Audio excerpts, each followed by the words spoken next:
Uldren has been around since the early days of Destiny 1, where he was weary about the Guardians being in the Reef and asking for info on the Black Garden. Fast forward to Forsaken, we see his anger once more and his goal to raise a new army of mangled, fallen Scorn. Today we're going to dive into Uldren's secret past, back before Bungie changed some things in development when he was known as the Crow, and speculate how this character may be coming back sort of with the return of the Cosmodrome this fall. Free me.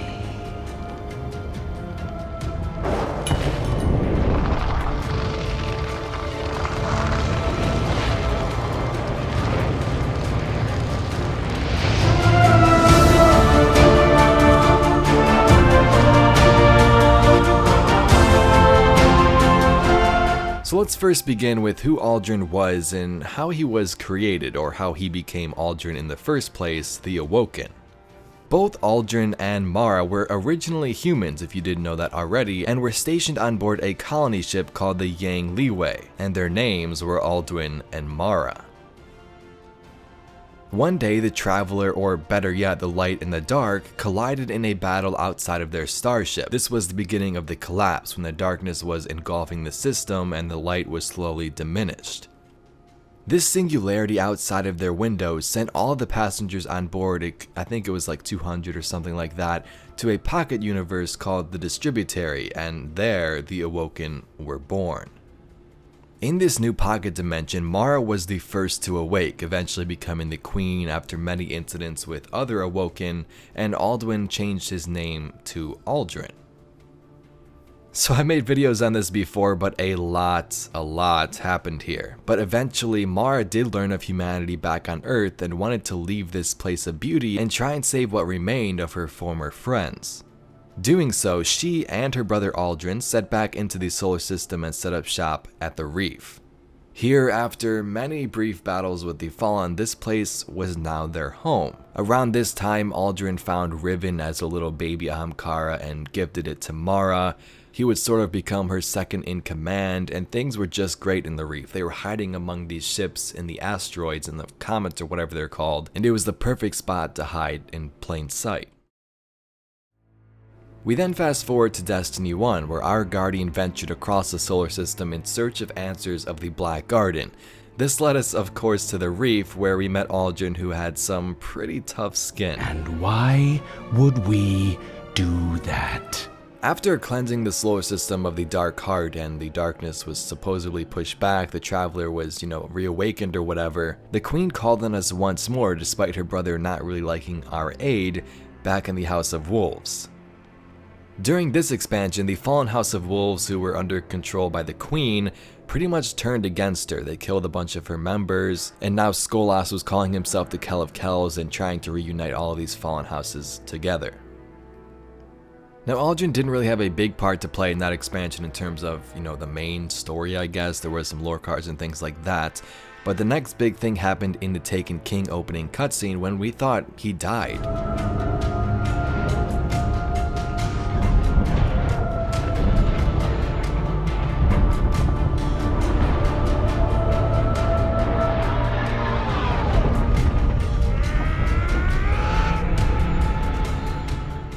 Now it turns out after that scene, Uldren crashed on Mars, only to be awakened by hundreds or thousands of his surveillance devices called the Crows, which Bungie repurposed the name from his old character name, just staring at him around his ship.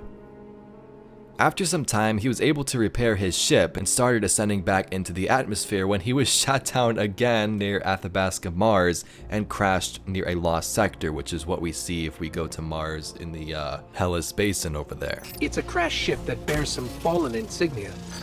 Let me check the logs, see if I can figure out where it came from. It belonged to Prince Uldren. What is it doing on Mars? Do you think he knows about Rasputin? There's a record here. Sighting, awoken ship, Martian airspace, contact with Fallen. Nothing after that. After the second crash, Uldren spent years hiding from his own people and trying to connect and find Mara, as he believed she had still survived during that Battle of Saturn, which, of course, she did.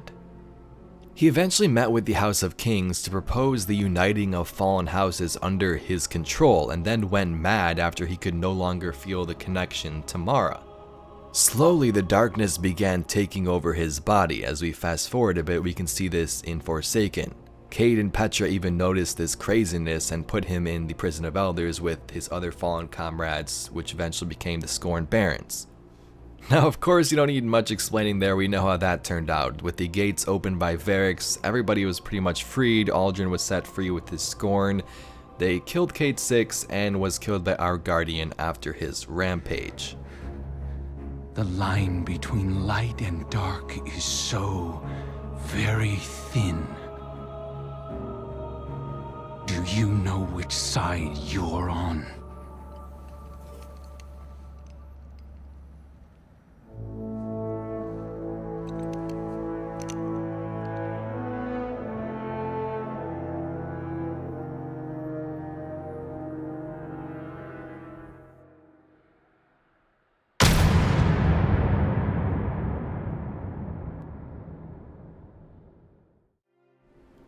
Then, weeks later, something crazy happened that I would never thought to be possible, and this was a great move by Bungie, both with storytelling and future opportunities for gameplay. Uldren was revived by a ghost who had yet to find a guardian. Now, many people assume this is Pulled Pork, which is the name of the ghost, and you can find more information on that if you just search its name.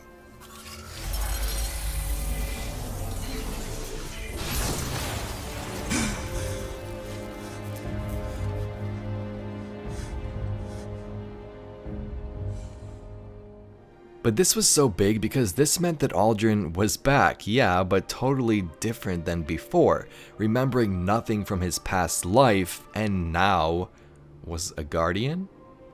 Here's a pretty interesting card regarding Uldren, but also kinda sad, that came out in the Dawning last year. For the last 3 weeks, the Guardian has been camping in a rusted out shipping container, far off the main pathways that are always buzzing with sparrows. He stays out of the way of the other Guardians, and if he can't do that, he keeps his helmet on. Always. All he has to his name is some beat up gear, a ring, and a silk sheet. Those are the things he woke up with. He wears the ring on a chain and keeps the sheet as a comforting reminder of something he can't remember. Sometimes he wears it draped over his shoulder. The fabric is so fine that it makes him think about a place he must have come from before this life, and how much nicer it is than where he is now. He spends his days alone. Other Guardians are an unpredictable source of pain and confusion, and they see him the same way. Some react to him with outright hostility. Others are overcome by some personal and unexplained grief. He doesn't know why. That was the most painful lesson of being reborn. It's better to be alone, so he's always alone now, except for his ghost. One night, he sits with his head against his knees and listens to the distant snaps of gunfire. He hasn't seen anyone in about a week, but he can hear them. Somehow that makes the loneliness worse, more potent. Did you know, his ghost says, bright but gentle. The purple glint of his shell reflects the half-light outside the crate. That in the city they are celebrating? They call it the Dawning. It's a celebration of friendship and hope and warmth.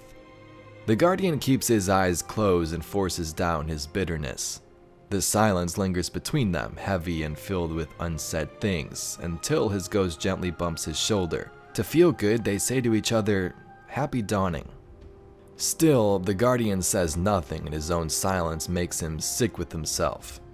His ghost has never doubted him, never doubted anyone really. He is a well of relentless optimism, and as infuriating as that is, it's also heartbreaking and comforting and a relief. The Guardian is not going to be one to disappoint him. There's been too much disappointment in his life already.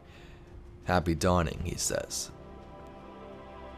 So we can pretty much heavily infer that this card is about Uldren, and with the description of the ghost there with its shell, it could be his ghost Pulled Pork, the one that revived him in the Dreaming City.